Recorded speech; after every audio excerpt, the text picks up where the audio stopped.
ನಮಸ್ಕಾರ 30 ಸುದ್ದಿ 30 ನಿಮಿಷ ವಿಶೇಷ ಬುಲೆಟಿನ್ಗೆ ಸ್ವಾಗತ. ನಾನು ಚೇತನ್ ಹೂಗಾರ್. ನನ್ನ ಜೊತೆ ಇದ್ದಾರೆ ನನ್ನ ಕಲಿ ನಾನು ಸೌಮ್ಯ ಮಳಲಿ. ವೀಕ್ಷಕರು, ಇವತ್ತು ಬೆಳಗ್ಗಿಂದ ಆಗಿರುವಂತಹ ವಿದ್ಯಮಾನಗಳ ಪ್ರಮುಖ ಸುದ್ದಿಗಳನ್ನು ಒಂದೊಂದಾಗಿ ನೋಡ್ತಾ ಹೋಗೋಣ. ಮಾಡಾಳ್ ವಿರೂಪಾಕ್ಷಪ್ಪ ನಿರೀಕ್ಷಣಾ ಜಾಮೀನು ಅರ್ಜಿ ವಜಾಗೊಂಡಿದ್ದು ಯಾವುದೇ ಕ್ಷಣದಲ್ಲಿ ಬಂಧನವಾಗುವ ಸಾಧ್ಯತೆ ಇದೆ. ಇವತ್ತು ಹೈಕೋರ್ಟ್ ವಿಚಾರಣೆಯ ವೇಳೆ ಲೋಕಾಯುಕ್ತರ ಪರ ವಕೀಲರು ಜಾಮೀನು ಅರ್ಜಿಗೆ ಪ್ರಬಲವಾದ ಆಕ್ಷೇಪ ವ್ಯಕ್ತಪಡಿಸಿದ್ರು. ಅಂತಿಮವಾಗಿ ಏಕಸದಸ್ಯ ಪೀಠ ಜಾಮೀನು ಅರ್ಜಿಯನ್ನು ವಜಾಗೊಳಿಸಿದೆ. ಶಾಸಕ ಮಾಡಾಳ್ ವಿರೂಪಾಕ್ಷಪ್ಪ ನಿರೀಕ್ಷಣಾ ಜಾಮೀನು ರದ್ದಾಗಿರೋದ್ರಿಂದ ಚನ್ನಗಿರಿ ಶಾಸಕ ಮಾಡಾಳ್ ವಿರೂಪಾಕ್ಷಪ್ಪ ದಿಢೀರ್ ಕ್ಷೇತ್ರವನ್ನ ತೊರೆದಿದ್ದಾರೆ. ಮಾಧ್ಯಮಗಳ ಜೊತೆ ಮಾತನಾಡುವಾಗಲೇ ಮಾಡಾಳ್ ಹೊರ ನಡೆದ್ರು. ದಯಮಾಡಿ ನನ್ನ ಪಾಡಿಗೆ ನನ್ನನ್ನು ಬಿಟ್ಟು ಬಿಡಿ ಅಂತ ಕೈ ಮುಗಿದು ಹೋದ್ರು. ಹಾಗಾಗಿ ಮಾಡಲೇಬೇಕಾಗ್ತದೆ. ನನ್ನ ಕಾಲದಲ್ಲಿ ಮುಂಜೂರಾಗಿ ನನ್ನ ಕಾಲದಲ್ಲಿ ಮುಗಿಸಿರ್ತಕ್ಕಂಥವನ್ನ ಮಾಡಲೇಬೇಕಲ್ಲಪ್ಪ. ದಯಮಾಡಿ ನನ್ನ ಟಿ ವಿ ಮಾಧ್ಯಮ ಮಿತ್ರರು, ನೀವೆಲ್ಲ ನನ್ನ ಸ್ನೇಹಿತರು, ದಯಮಾಡಿ ನಾನು ನಿಕಟಿ ಸಿಗಿಸ್ಬೇಡ್ರಿ. ನಿಮಗೆ ರಿಕ್ವೆಸ್ಟ್ ಮಾಡ್ತೇನೆ, ದಯಮಾಡಿ ನನಗೆ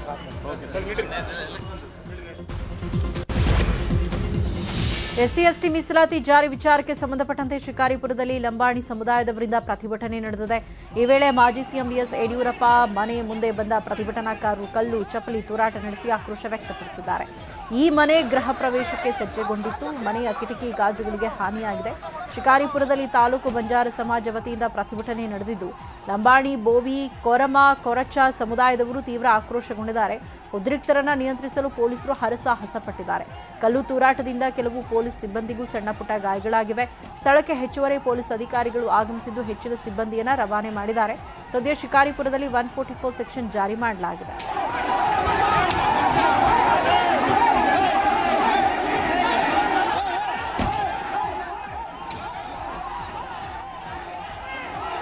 ಇನ್ನು ಯಡಿಯೂರಪ್ಪ ಹುಟ್ಟುಹಬ್ಬದ ಪ್ರಯುಕ್ತ ಕುಟುಂಬದಿಂದ ವಿತರಿಸಿದ್ದ ಸೀರೆಗಳಿಗೆ ಪ್ರತಿಭಟನಾಕಾರರು ಬೆಂಕಿ ಹಚ್ಚಿ ಆಕ್ರೋಶ ವ್ಯಕ್ತಪಡಿಸಿದರು. ಚಿಕ್ಕಮಗಳೂರಲ್ಲಿ ಮಾತಾಡಿದ ಸಿಎಂ, ಬಂಜಾರ ಸಮುದಾಯ ಆತಂಕ ಪಡುವ ಅಗತ್ಯ ಇಲ್ಲ ಅಂತ ಹೇಳಿದರು.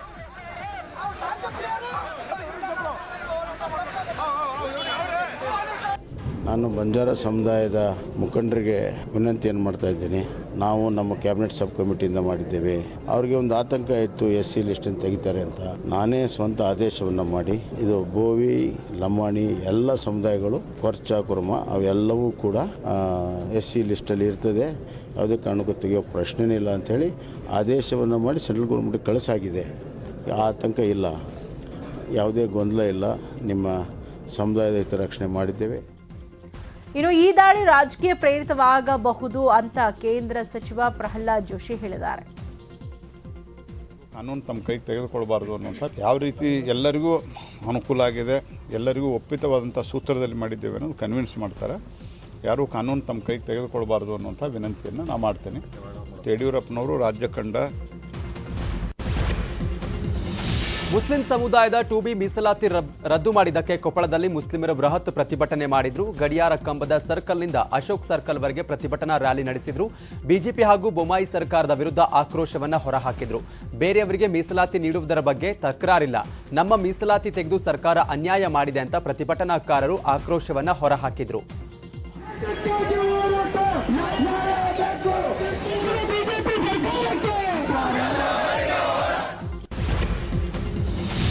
ಮೂಡಿಗೆರೆಯಲ್ಲಿ 2 ಬಿಜೆಪಿ ಗುಂಪಿನ ಬೆಂಬಲಿಗರ ಮಧ್ಯೆ ಘರ್ಷಣೆ ಉಂಟಾಗಿದೆ. ಪೊಲೀಸರ ಎದುರೇ ಗಲಾಟೆ ಮಾಡಿಕೊಂಡಿದ್ದಾರೆ. ಪೊಲೀಸ್ ಸ್ಟೇಷನ್ ಎದುರಿನ ಆಟೋ ನಿಲ್ದಾಣದ ವಿಚಾರದಲ್ಲಿ ಕಿರಿಕ್ ಮಾಡಿಕೊಂಡಿದ್ದಾರೆ. ಶೆಡ್ ತೆರವಿಗೆ ಪಟ್ಟಣ ಪಂಚಾಯಿತಿ ಮುಂದಾಗಿದ್ದು, ಬಿಜೆಪಿ ಟಿಕೆಟ್ ವಿಚಾರಕ್ಕೂ ಗಲಾಟೆ ನಡೆದಿರುವ ಶಂಕೆ ವ್ಯಕ್ತವಾಗಿದೆ.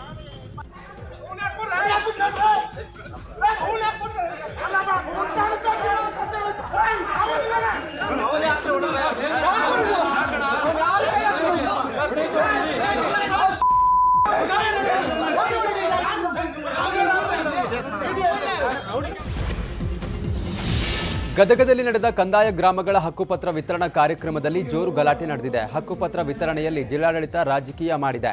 ಬಿಜೆಪಿ ಕಾರ್ಯಕರ್ತರಿಗೆ ಮಾತ್ರ ಹಕ್ಕುಪತ್ರ ನೀಡಿದ್ದಾರೆ ಅಂತ ಅಡವಿ ಸೋಮಾಪುರ ತಾಂಡದ ನಿವಾಸಿಗಳು ಗಲಾಟೆ ಮಾಡಿದ್ರು. ಹಲವು ವರ್ಷಗಳಿಂದ ನಾವು ಮನೆ ಮಾಡಿಕೊಂಡು ಒಂದೇ ಕಡೆ ವಾಸವಾಗಿದ್ದೇವೆ, ಆದರೆ ಹಕ್ಕುಪತ್ರ ಕೊಡ್ತೇವೆ ಅಂತ ನಮ್ಮನ್ನ ಕರೆಸಿ ಅನ್ಯಾಯ ಮಾಡಿದ್ದಾರೆ ಅಂತ ಗಲಾಟೆ ಮಾಡಿದ್ರು.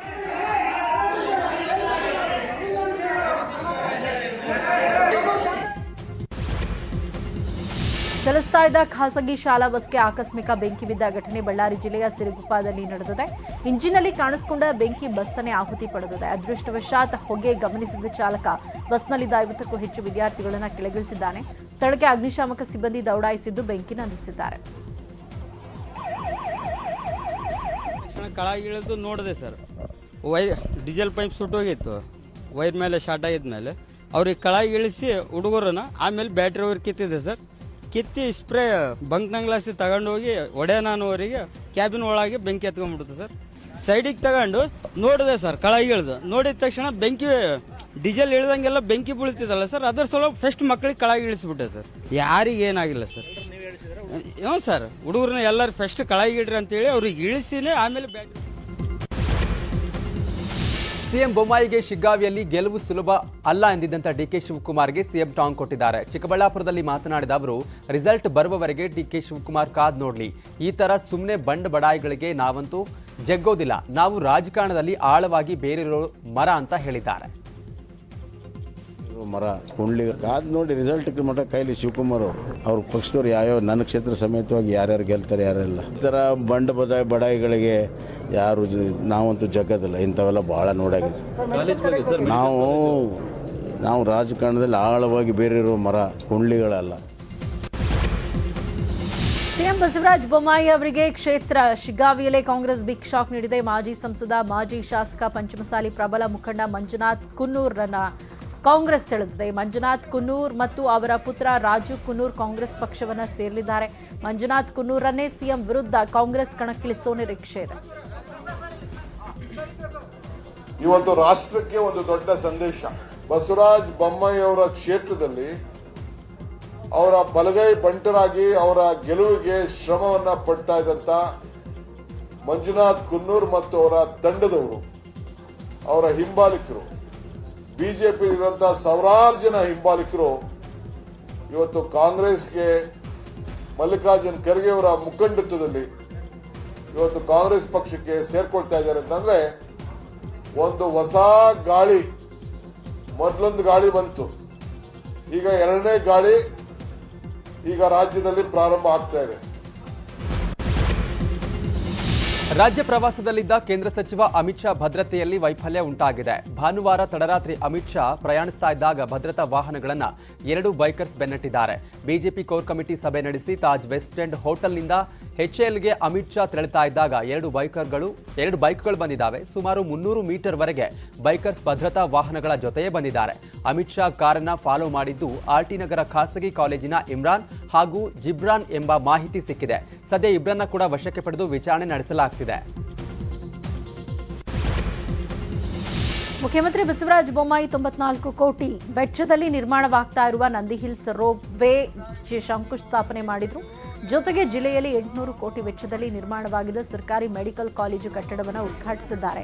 ಈ ವೇಳೆ ಸಿಎಂ ಬೊಮ್ಮಾಯಿ ಅವರಿಗೆ ಆರೋಗ್ಯ ಖಾತೆ ಸಚಿವ ಡಾಕ್ಟರ್ ಕೆ ಸುಧಾಕರ್ ಸಾಥ್ ನೀಡಿದ್ದು, ಬಳಿಕ ಚಿಕ್ಕಬಳ್ಳಾಪುರ ತಾಲೂಕಿನ ಸೊಲಲಾಪನ, ದಿನ್ನೆಯಲ್ಲಿ ಅವಳಿ ಜಿಲ್ಲೆಗಳ ಸಮಾವೇಶಕ್ಕೆ ಚಾಲನೆ ನೀಡಿದರು.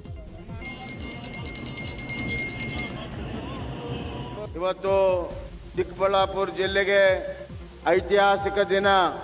ಕೇವಲ 3 ವರ್ಷದ ಹಿಂದೆ ಯಾರೂ ಕೂಡ ಚಿಕ್ಕಬಳ್ಳಾಪುರ ಜಿಲ್ಲಾ ಕೇಂದ್ರದಲ್ಲಿ ಮೆಡಿಕಲ್ ಕಾಲೇಜ್ ಆಗ್ತದೆ ಅಂತ ಯಾರೂ ಕೂಡ ಊಹಿಸಿರಲಿಲ್ಲ.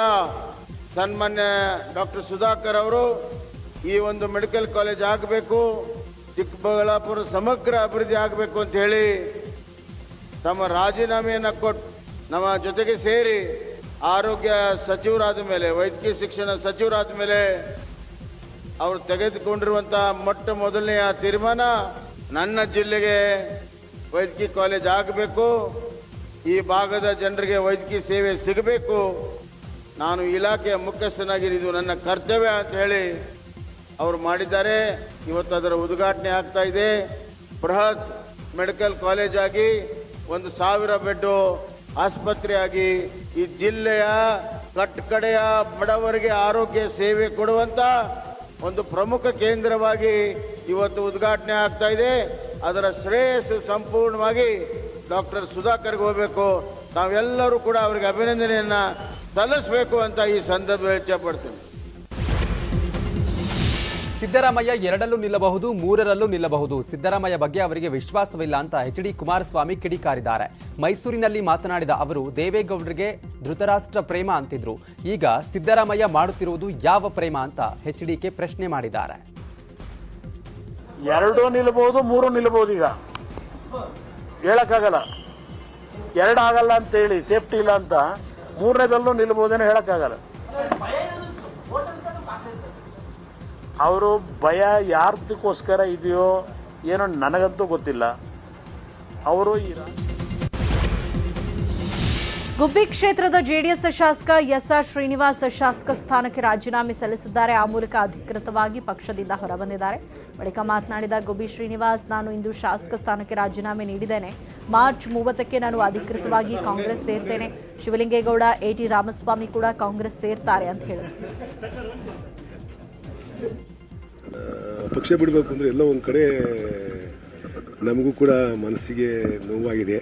ನಮ್ಮ ನಾಯಕರು 2021ರಲ್ಲಿ ಒಬ್ಬ ಕ್ಯಾಂಡಿಡೇಟ್ ಕರ್ಕೊಂಬಂದು ನನಗೆ ಕಾನ್ಸ್ಟಿಟ್ಯೂನ್ಸಿಲಿ ನಾನಿದ್ದರೂ ಕೂಡ ಅವರು ಕ್ಯಾಂಡಿಡೇಟ್ ಘೋಷಣೆ ಮಾಡಿಬಿಟ್ರು. ಅದಾದಮೇಲೆ ನಾನು ವಿಧಿ ಇಲ್ಲದೇ ಸರಿಯಾಗುತ್ತೆ ಅಂತ ವೆಯ್ಟ್ ಮಾಡದೆ ಆಗಲಿಲ್ಲ. ಅದಕ್ಕೋಸ್ಕರ ನಾನು ಇವತ್ತು ನನ್ನ ಶಾಸಕ ಸ್ಥಾನಕ್ಕೆ ರಾಜೀನಾಮೆ ಕೊಟ್ಟು ಪರಿಶೀಲನೆ ಮಾಡ್ತೀನಿ ಅಂತ ಹೇಳಿದ್ದಾರೆ ಸ್ಪೀಕರು. ರಾಜೀನಾಮೆ ಕೊಡ್ತಕ್ಕಂಥದ್ದು ಕೊಟ್ಟಿದ್ದೆ. ನಾನು ರಾಜಕಾರಣ. ಜನಾರ್ದನ ರೆಡ್ಡಿ ಅವರ ಕಲ್ಯಾಣ ರಾಜ್ಯ ಪ್ರಗತಿ ಪಕ್ಷಕ್ಕೆ ಫುಟ್ಬಾಲ್ ಚಿಹ್ನೆ ನೀಡಲಾಗಿದೆ. ಬೆಂಗಳೂರಿನಲ್ಲಿ ರೆಡ್ಡಿ ಚಿಹ್ನೆ ಹಾಗೂ ಪ್ರಣಾಳಿಕೆ ಬಿಡುಗಡೆ ಮಾಡಿದ್ರು. ಪ್ರತಿ ಮನೆಗೆ 250 ಯೂನಿಟ್ ಉಚಿತ ವಿದ್ಯುತ್, ಎಸ್ಸಿ ಜನಾಂಗದವರಿಗೆ ಉಚಿತ ನಿವೇಶನ. ನಿರ್ಮಾಣ ಮಾಡೋದ್ರಿಂದ ಉಪನದಿಗಳಲ್ಲಿ ಮಳೆಗಾಲದಲ್ಲಿ ಮಾತ್ರ ನೀರನ್ನು ಹರಿಸುವಂತ ವೇದವತಿ ಚಿತ್ರ. ಮಾಜಿ ಸಿಎಂ ಯಡಿಯೂರಪ್ಪ ಮನೆ ಮೇಲೆ ಕಲ್ಲು ತೂರಾಟ ಪ್ರಕರಣಕ್ಕೆ ಸಂಬಂಧಪಟ್ಟ ಹಾಗೆ ಒಳ ಮೀಸಲಾತಿ ಕೇಂದ್ರಕ್ಕೆ ಶಿಫಾರಸು ವಿರೋಧಿಸಿ ಪ್ರತಿಭಟನೆಯನ್ನ ಮಾಡಲಾಗಿತ್ತು. ಈ ವಿಚಾರಕ್ಕೆ ಸಂಬಂಧಪಟ್ಟ ಹಾಗೆ ಮಾಜಿ ಸಿಎಂ ಯಡಿಯೂರಪ್ಪ ಅವರು ಮಾತನಾಡ್ತಿದ್ದಾರೆ. ನಂದೇನು ಅಭ್ಯಂತರ ಇಲ್ಲ. ಮುಖ್ಯಮಂತ್ರಿಗಳು ಸಹ ಬಿಚ್ಚು ಮನಸ್ಸಿಂದ ಏನೇ ಸಮಸ್ಯೆ ಇದ್ದರೂ ಚರ್ಚೆ ಮಾಡ್ತಾರೆ. ಆ ಥರ ಏನಾದ್ರು ಲೋಪ ಇದ್ದರೆ ಸರಿಪಡಿಸೋಕೆ ಅವ್ರು ಪ್ರಯತ್ನ ಮಾಡ್ತಾರೆ ಮುಖ್ಯಮಂತ್ರಿಗಳು. ಅದಕ್ಕೋಸ್ಕರ ಬಂಜಾರ ಸಮಾಜದ ಮುಖಂಡರು ಬಂದು ಮುಖ್ಯಮಂತ್ರಿಯನ್ನು ಭೇಟಿ ಮಾಡಿ ಮಾತನಾಡೋದು ಒಳ್ಳೆಯದು ಅಂತ ಹೇಳ್ತೀವಿ. ಈಗ ಒಳ ಮೀಸಲಾತಿ ಬಗ್ಗೆ ಸಾಕಷ್ಟು ಪರ ವಿರೋಧ ಅಭಿಪ್ರಾಯಗಳಿದ್ದಾವೆ, ಚರ್ಚೆಗಳಿದ್ದಾವೆ. ಒಳ ಮೀಸಲಾತಿ ನಾನು ಒಂದು ನಿಮಿಷ ಹೇಳ್ತೇನೆ. ಮೀಸಲಾತಿ ಬಗ್ಗೆ ಏನು ತೀರ್ಮಾನವನ್ನು ಮುಖ್ಯಮಂತ್ರಿಗಳು ತಗೊಂಡಿದ್ದಾರೆ. 100ಕ್ಕೆ 90 ಭಾಗ ಎಲ್ಲ ಕಡೆಯಿಂದ ಸ್ವಾಗತ ಸಿಕ್ಕಿದೆ. ಅಲ್ಲೊಂದಿಲ್ಲೊಂದು ಏನಾದರೂ ಲೋಪ ಇದ್ದರೆ ಅದನ್ನು ಸರಿಪಡಿಸೋಕೆ ಏನು ಬೇಕೋ ಪ್ರಾಮಾಣಿಕ ಪ್ರಯತ್ನ ಮಾಡ್ತಾರೆ. ಒಟ್ಟಾರೆ ಜನರಲ್ಲಿ ಈ ಒಂದು ಮೀಸಲಾತಿ ಬಗ್ಗೆ ಒಳ್ಳೆಯ ಅಭಿಪ್ರಾಯ. ಸರ್, ಎಲ್ಲೂ ಇಲ್ದು ಶಿಕಾರಿಪುರದಲ್ಲಿ ಅದು ನಿಮ್ಮನೆ ಮೇಲೆ ಯಾಕಾಗುತ್ತೆ ಅಂತ. ಬೀದರಲ್ಲಿ ಆ ಸಮುದಾಯದವರು ಜಾಸ್ತಿ ಜನ ಇದ್ದಾರೆ, ಬೇರೆ ಬೇರೆ ಜಿಲ್ಲೆಯಲ್ಲಿ ಜಾಸ್ತಿ ಇದ್ದಾರೆ. ಯಡಿಯೂರಪ್ಪನವ್ರ ಮನೆ ಮೇಲೆ ಯಾಕೆ ಕಲ್ಲು ಹೊಡಿತಾರೆ ಅಂತ. ಅದಕ್ಕೋಸ್ಕರ ನಾಳೆ ನಾನು ಹೋದ್ಮೇಲೆ ಅದು ನನಗೆ ಗೊತ್ತಾಗಬೇಕು. ಯಡಿಯೂರಪ್ಪನವ್ರನ್ನ ಈ ಹಂತದಲ್ಲಿ ಟಾರ್ಗೆಟ್ ಮಾಡಿದಾರ ಅಂತ. ಯಡಿಯೂರಪ್ಪನವ್ರನ್ನ ಟಾರ್ಗೆಟ್ ಮಾಡಿದಾರ ಈ ಹಂತದಲ್ಲಿ ಅಂತ. ಈ ಪ್ರಶ್ನೆ ಇಲ್ಲ. ಏನೋ ತಪ್ಪು ಗ್ರಹಿಕೆ ಆಗಿರ್ಬೋದು. ನಾನು ಹೋಗ್ತೇನೆ, ಮಾತನಾಡ್ತೇನೆ. ಅದೇ ಸಮಾಜದ ಮುಖಂಡರು ಯಾರು ಬಂದು ಒಂದರದಲ್ಲಿ ಗಲಾಟೆಗಳಲ್ಲಿ ಇದ್ದರು ಅವರನ್ನೇ ಕರೆಸಿ ಮಾತನಾಡಿ ಏನಪ್ಪ ಏನಾಯಿತು, ಯಾಕೆ ಕಾರಣ ಏನು ಅಂತ ಅವ್ರ ಜೊತೆನೇ ನಾನೇ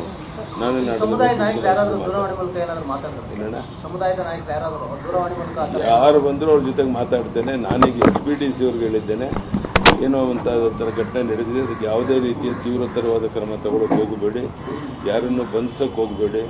ಏನೇ ಬಂದರೂ ನಾನು ಬಂದು ಸಮಸ್ಯೆ ಬಗೆಹರಿಸ್ತೇನೆ. ಸುರ್ಜೇವಾಲಾ ಅವರು ಹೇಳ್ತಾರೆ ಇದ್ರ ಹಿಂದ್ಗಡೆ ಬಿಜೆಪಿಯ ಕೈವಾಡನೆ ಇದೆ ಅಂತ ಒಂದು ಹೇಳಿಕೆ ಕೊಟ್ಟಿದ್ದಾರೆ.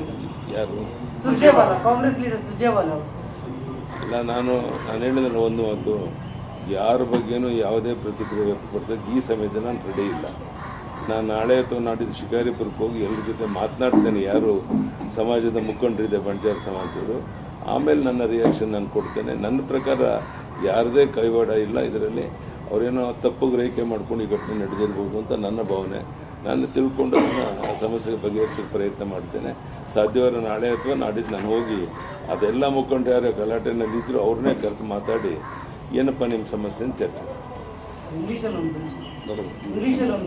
ಬೇಡಪ್ಪ ಇಲ್ಲಿ ನೋಡಿ ಬೇಡ ಟ್ರಾನ್ಸ್ಲೇಟ್ ಇಂಗ್ಲೀಷ್ ಎಲ್ಲರೂ ಬಂದಿದ್ದಾರೆ. ಅಲ್ಲಪ್ಪ, ಕನ್ನಡ ಕೊಟ್ಟಿದ್ದ ನೀವು ಇದು ಮಾಡ್ಕೊಳ್ಳಿ, ಇಂಟರ್ಪ್ರಿಟ್ ಮಾಡ್ಕೊಳ್ಳಿ. ಇಂಗ್ಲೀಷ್ ಬೇಡ ಬೇಡ. Thank you sir. ನಿಮ್ಮನ್ನು ಇದೊಂದಕ್ಕೆ ಕರೆದೇನು ತಪ್ಪು ತಿಳ್ಕೊಬೇಡಿ. ಬೇರೆ ಮಾತಾಡೋದು ಅಗತ್ಯ ಇದೆ.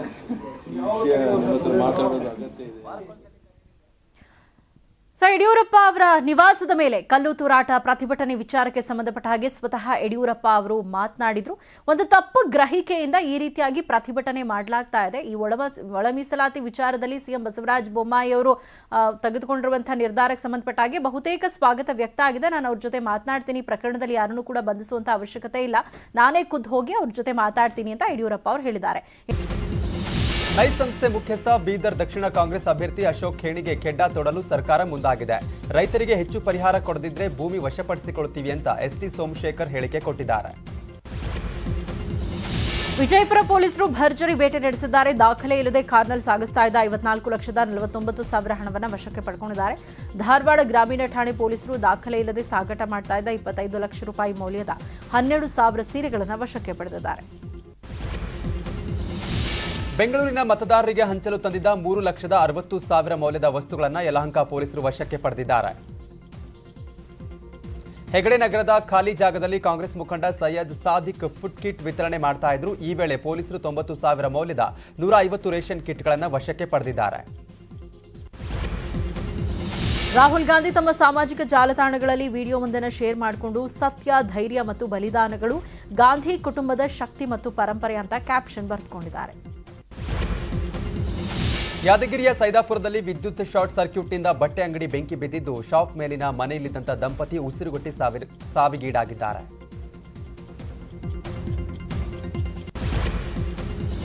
ನಡು ರಸ್ತೆಯಲ್ಲೇ ಮಹಿಳೆಯರಿಬ್ಬರು ಗಲಾಟೆ ಮಾಡಿಕೊಂಡ ಘಟನೆ ಬೆಂಗಳೂರಲ್ಲಿ ನಡೆದಿದೆ. ಯುವತಿಯ ಫೋಟೋಗಳನ್ನು ವೆಬ್ಸೈಟ್ಗೆ ಅಪ್ಲೋಡ್ ಮಾಡೋದಾಗಿ ಸುನಂದಾ ಎಂಬಾಕೆ ಬೆದರಿಕೆ ಹಾಕಿದ್ರಂತೆ. ಆದ್ದರಿಂದ ಸುನಂದಾ ಮೇಲೆ ರೇಷ್ಮಾ ಯಶವಂತಪುರ ಠಾಣೆಗೆ ದೂರನ್ನ ಕೊಟ್ಟಿದ್ರು. ಈ ವಿಚಾರಕ್ಕೆ ಸಂಬಂಧಪಟ್ಟಾಗಿ ಗಲಾಟೆಯಾಗಿದೆ. ಗದಗದಲ್ಲಿ ನಡೆದ ಮದುವೆಯೊಂದಕ್ಕೆ ಹುಲಿಗಿನ ಕೊಪ್ಪದ ನಾಯಕ ಎಂದೇ ಪ್ರಸಿದ್ಧವಾಗಿರುವಂತಹ ಹೋರಿ ಅತಿಥಿಯಾಗಿ ಬಂದಿದೆ. ಮದುವೆಗೆ ಬಂದ ಹೋರಿ ಜೊತೆ ಜನ ಸೆಲ್ಫಿ ಕ್ಲಿಕ್ಕಿಸಿಕೊಂಡು ಸಂಭ್ರಮ ಪಟ್ಟಿದ್ದಾರೆ. ಗುಜರಾತ್ನಲ್ಲಿ ಡಿಜಿಎಫ್ಟಿ ಅಧಿಕಾರಿ ಕಚೇರಿ ಮೇಲೆ ಸಿಬಿಐ ಟೀಮ್ ದಾಳಿ ಮಾಡಿದೆ. ಈ ವೇಳೆ ಅಧಿಕಾರಿ ಕಟ್ಟಡದಿಂದ ಜಿಗಿದು ಎಸ್ಕೇಪ್ ಆಗಿದ್ದಾರೆ. ಅಲ್ಲದೆ ಇತ್ತ ಡಿಜಿಎಫ್ಟಿ ಅಧಿಕಾರಿ ಮನೆಯಿಂದ 1 ಕೋಟಿ ರೂಪಾಯಿ ಇದ್ದ ಬ್ಯಾಗ್ ಕೆಳಗೆ ಎಸೆದಿದ್ದಾರೆ. ಪಾಂಡಿಚೇರಿಯಲ್ಲಿ ಬಿಜೆಪಿ ಮುಖಂಡನನ್ನ ಬರ್ಬರವಾಗಿ ಕೊಲೆಗೈಯಲಾಗಿದೆ. ಬಾಂಬ್ ಎಸೆದು ಮಾರಕಾಸ್ತ್ರಗಳಿಂದ ಕೊಚ್ಚಿ ಬಿಜೆಪಿ ಮುಖಂಡ ಸೇಂಥಿಲ್ರನ್ನ ಕೊಲೆಗೈಯಲಾಗಿದೆ. ಅಪರಿಚಿತರ ದಾಳಿಯ ದೃಶ್ಯ ಸಿಸಿಟಿವಿಯಲ್ಲಿ ಸೆರೆಯಾಗಿದೆ. ನ್ಯಾಯಾಂಗ ಸುಧಾರಣೆ ಖಂಡಿಸಿ ಇಸ್ರೇಲಿನಾದ್ಯಂತ ಪ್ರತಿಭಟನೆಗಳು ಭುಗಿಲೆದ್ದಿದ್ದು ರಾಜಧಾನಿ ಟೆಲ್ ಅವೀವ್ ಮತ್ತು ಇತರ ನಗರಗಳ ಜನರು ಬೀದಿಗಿಳಿದು ಪ್ರತಿಭಟನೆ ನಡೆಸುತ್ತಿದ್ದಾರೆ. ಪಾಕಿಸ್ತಾನದಲ್ಲಿ ಹಣದುಬ್ಬರ ದಾಖಲೆ 47%ಗೆ ಏರಿಕೆಯಾಗಿದೆ. ಪ್ರತಿ ಕೆಜಿ ಈರುಳ್ಳಿಯ ದರ 225 ರೂಪಾಯಿಗೆ ಏರಿಕೆಯಾಗಿದೆ. ಗೋಧಿ ಚೀಲಗಳನ್ನು ವಿತರಿಸುವಾಗ ಕಾಲ್ತುಳಿತಕ್ಕೆ ಒಬ್ಬ ವ್ಯಕ್ತಿ ಕೂಡ ಸಾವಿಗೀಡಾಗಿದ್ದಾನೆ.